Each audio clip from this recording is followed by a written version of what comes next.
CM Chandrababu Naidu ఆధ్వర్యంలో ఆంధ్ర రాష్ట్రం అభివృద్ధి ఎజెండాగా తెలుగుదేశం ప్రభుత్వం ముందుకు వెళుతోంది. తాడికొండ ఎమ్మెల్యే తెనాలి శ్రవణ్ కుమార్ అన్నారు. అమరావతి రాజధాని పరిధిలోని పలు గ్రామాలలో రోడ్ల పునర్నిర్మాణం, గుంతల పూడ్చివేత కార్యక్రమాలను కూటమి ప్రభుత్వం చేపట్టిందన్నారు.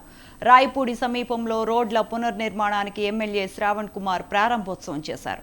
ఈ కార్యక్రమంలో పలువురు కూటమి నాయకులు పాల్గొన్నారు. అమరావతి రాజధాని అభివృద్ధికి ప్రస్తుతం 45,000 కోట్ల రూపాయలు కేటాయించినట్లు తెలిపారు.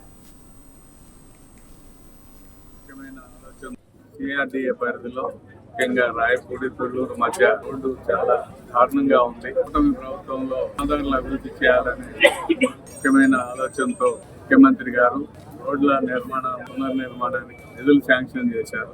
అందులో భాగంగా ఈ రోజున తొల్లూరు మండలంలో రాజధాని పరిధిలో వివిధ అభివృద్ధి కార్యక్రమాలకు శంకుస్థాపన చేయడం జరుగుతుంది. ముఖ్యంగా రాయపూడి తొల్లూరు మధ్య రోడ్డు చాలా, అదేవిధంగా తొల్లూరు నుంచి ఓరుపాలెం వరకు రోడ్డు పాడైపోయింది.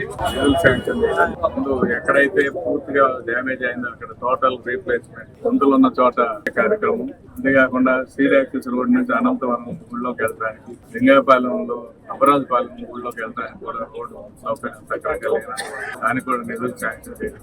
ముఖ్యమంత్రి గారి ఆలోచన ఏంటంటే సంక్రాంతి పండుగ నాటికి రాష్ట్రంలో ఉన్న రహదారులన్నింటినీ కూడా గుంతలు లేని రహదారులుగా తీర్చిదిద్దాలనే సంకల్పం.